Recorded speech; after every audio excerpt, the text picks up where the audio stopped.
there's a reason why you have to change.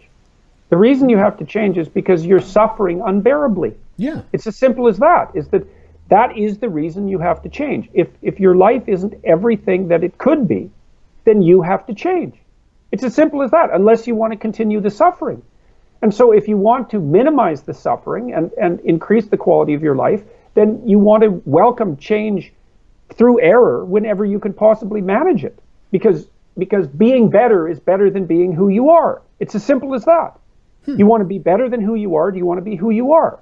If you want to be better, then you welcome error. You say, bring it on. I'll try to listen. I'll try to make the changes as rapidly as I can without tearing myself into shreds, because that can happen. You want to maintain some of your structure.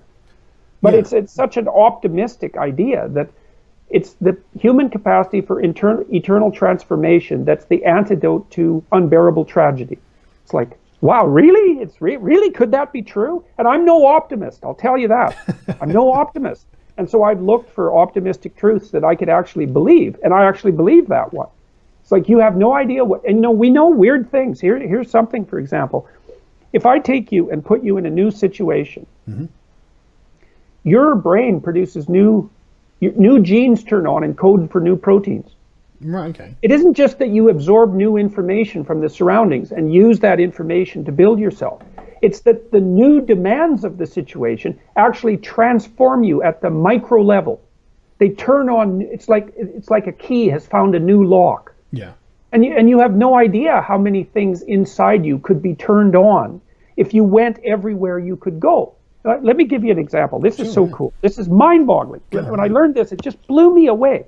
So in the Chartres Cathedral, there's a maze. Okay, now a cathedral is in the shape of a cross. Yeah. Okay, and a cross is a place where you could say the infinite meets the finite. It's a crossroads.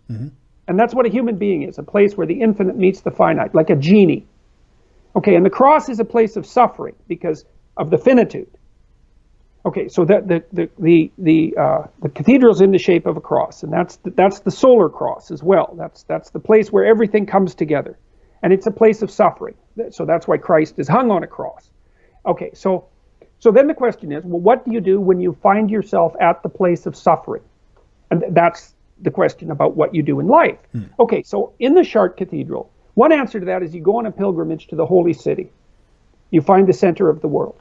Okay, but let's say you can't go on a pilgrimage because you don't have the money or the resources or whatever. You see, and when you go on a pilgrimage, you transform yourself because you go out of your village and you hit yourself against the world. And maybe you die, but if you don't die, when you come back, you're way more than you were. Okay, so... Yeah. Sorry, it's the was it Joseph Campbell's it's the hero story. Yeah, it's sure, exactly. Yeah, it's exactly the process of it, and it's the reason for it. It's what it's the personal growth that's involved in it, and the bringing back of the new knowledge from outside. Yes, and the distribution of that knowledge to the community. Yeah. For the benefit of others. Yeah, sorry. Yeah. Exactly. That's the second part of the hero myth, is that you not only do you go out and confront the dragon and get the gold, but you distribute it to the community. And if you're really good at it, then it multiplies. Yeah. So you actually don't even lose; you gain. Yeah. So now in the cathedral there's a maze, and it's shaped like a circle, and it's divided into 4 quadrants, and that's the whole world: north, west, east, and south. Okay, so you enter the maze at one side, and it's a huge maze. You can walk it. You enter the maze at one side, and then you have to walk every square inch of the maze, quadrant by quadrant. So you have to go everywhere. And then you get to the center, and the center is a flower, like the Buddha's lotus. And so it's at the center of the cross. And so the idea that's built into the cathedral is that to overcome the tragedy that's associated with being at the crossroads of being, which is the conscious burden, you have to walk everywhere in the world, and that will bring you to the center. And what that means is if you walk everywhere in the world, you build yourself up into something that can withstand the tragedy of being without becoming corrupt. It's absolutely brilliant. It's brilliant. And it says, what it says is that instantiated in a human being, in potential, are the tools and capabilities necessary to transcend the limitations of being and suffering, as long as you fully utilize them. And you don't fully utilize them if you hide. Because if you're going to master snakes, you have to go out and confront the snakes. If you hide at home, then you shrivel. If you go out and if you go out into the world and confront the dragons of chaos, so to speak, wherever you can find them, intelligently, right? Yeah, and on your own terms. You're not a prey animal. You're a hunter. You're not a prey animal. You do it on your terms, then that will transform you into something that can transcend tragedy. That's the central idea of Western civilization. It's an absolutely overwhelming idea.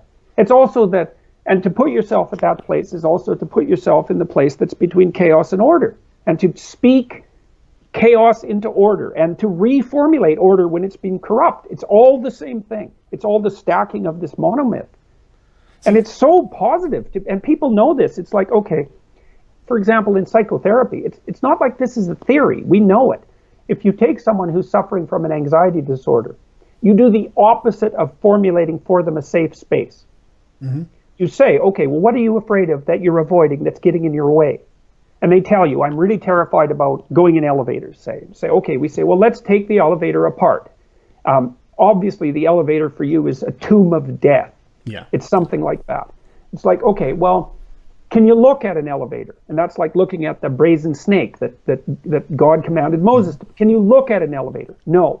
Can you look at a picture of an elevator? Yes. Okay, well, let's look at a bunch of pictures of elevators until you're brave enough to look at them. Not until you're not afraid of them anymore. That's not the same thing. Yeah. It's until, okay, good, I've looked at all those pictures. Okay, well, let's go out in the hallway and you can stand 100 feet away from the elevator and you can look at it. Think you can do that?